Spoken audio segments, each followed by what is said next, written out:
Армысыздар, құрметті көрермен. Көзден ғайып болған ауыл әлеуметтік желден алынды. Алдымен кезекті әңгіме басталмай тұрып, тұрақты көрермендеріме алғысымды білдіремін. Сіздердің әрбір лүпілдеріңіз, әрбір жазған пікірлеріңіз біздің қазақ тілді арнаның дамуына үлкен септігін тигізеді.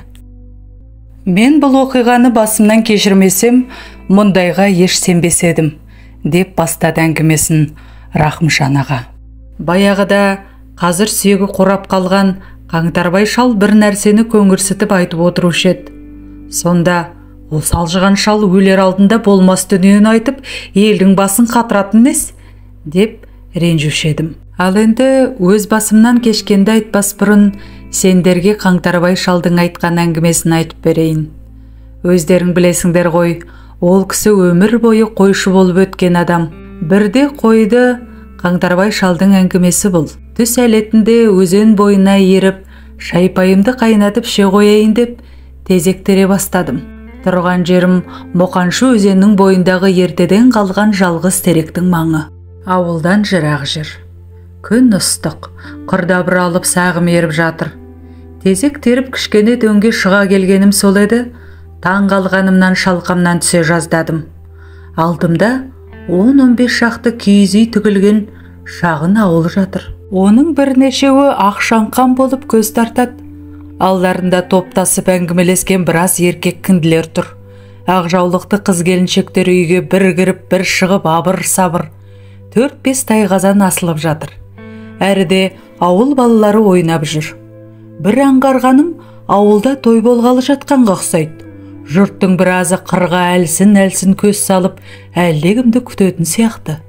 Кенет аппақ киіз үйлердің бірінен жанына 2-3 адам ерткен, қолына домбыра ұстап, үстіне жібек шапан киген шоқша сақалды бір мырза шықты. Домбыра ұстаған адамның өңі маған тым таныс секілді көрінді. Домбырасы, шоқша сақалы, жібек шапанын әлдегімді еске түсіретіндей. Бұл баяғы атам айта беретін 4-ші атамыз осы Тарбағатай өңіріне белгілі иісі сыбанның сал серісі атанған Мамытжан атам сияқтанды. Той қайда болса ол сонда жүреді деуші еді көзін көргендер. Сол болса сол шығар. Домбыра ұстаған адам жанындағы серіктермен сыртта сөйлесіп тұрған адамдарға қосылып, қыр жаққа қарап, қол сілтеп, бірдеңені айтып жатыр. Арқан созым жерде тұрсам да, еш қайсының даусы естілмейді. Төбелерінен үңіле қарап тұрған мені ешкім аңғармақ тұрмақ назарда аудармайды. Апырау, бұл елес пе әлде жын ба? Деп есеңгіреп қалған мен теңселе басып, ілгері бірер қадам аттап едім, әлгі көрініс лезде жоқ болды. Көз алдымда күнге күйіп, сарғайған дала мен шоқым-шоқым шилер ғана жатты. Бісміләмді жиі қайталап, әлгіндегі елес ауыл отырған жерді аралап шықтым. Дым жоқ, еш нәрсе болмағандай. Әлгінде ғана қазан ошақ тұрған жерді де барып көрдім. Тек әлде бір шұқырдың сұлбалары бардай көрінді. Бірақ оны да жусан басып ши өсіп кеткен. Кешке дейін өзіме өзім келе алмай жүрдім. Болмаған соң ауыл молдасына келіп көргенімді айттым. Көзіңе көрінген жын шайтан ғой. Ол жерде баяғыда ескі ауылдың жұрты болған, мойныңа тағып жүр деп дұға жазып берді. Кейін дәл сол жерде, сол елес ауылды, дәл сол адамдарды бірнеше мәрте көрдім. Олар үнемі көкжиекке қарап, қол сілтеп, әлденені әңгімелеп жатты. Дәл осы әңгімені айтқанда, бұл бір алжыған Қаңтарбай шалдың қырғы өтірігі ғой деп жүре тыңдаушы едім, деп сабақтады әңгімесін Рахымжан аға. Дәл осы жағдайды жақында өз басымнан өткізбесем, мұндайға ешқашан сенбес едім. Бірде үйдегі жалғыз сиыр табыннан келмей қалды. Кешкілік шапқылап арлы-берлі іздегенімнен табылмады. Ертегісінде тағы бір іздеп шықтым. Жұрт жалғыз терек жақта бір қарайғанды көрдік деген соң соған қарай тартқанмын. Көк бестімнен аңтарылып келіп, баяғы Қаңтарбай шал айтқан дөңеске шыға келдім де, қаттым да қалдым. Баяғы анау алжыған шал айтқан елес ауыл алдымда жайрап жатыр. Өз көзіме өзім сенерімді де, сенбесімді де білмей дал болып тұрып қалдым.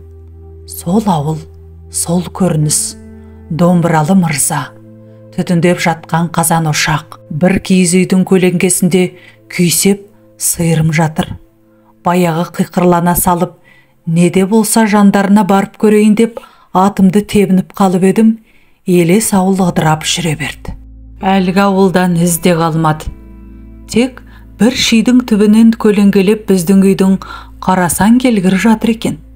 Бәлкім тағы көрінер деп әлгі дөңге бірнеше мәрте шықтым. Бірақ елес ауыл қайтып елес бермеді. Бұл не жұмбақ, оны осы күнге дейін түсінбей қойдым. Жын шайтан елестеді ме десем, аяқ қолым балғадай, дені сау адаммын, лағып жүрген жан емеспін. Бұл не сонда? Осы бір Рахымжан ағаның айтқандары біразға дейін көкейімде жүрді. Кейін ес біліп, етек жеңімді жинаған кезде сол ауыл сыртындағы жалғыз терекке барып, сол бір дөңеске талай мәрте көтерілгенмін. Бірақ елес ауыл маған көрінбеді. Дегенмен сондай елестер ара-тұра адамдарға кей сәтте көрініп тұратынына сенімдімін. Қазіргі ғылым ондай сәттер жиі қайталанып тұратындығын дәлелдеп қойған. Оны тіпті уақыт ойығы, не болмаса уақыт иірімі деп атайды. Бәлкім әлгі елес ауыл Қаңтарбай шал мен Рахымжан аға кездейсоқ сол уақыт ойығының табалдырығын басып қалғанда көрініс берген болар. Бәрі де мүмкін ау. Осымен, құрметті тыңдарман, бүгінгі шығарылым соңына жетті. Сізге осы әңгіме ұнады деген ойдамын.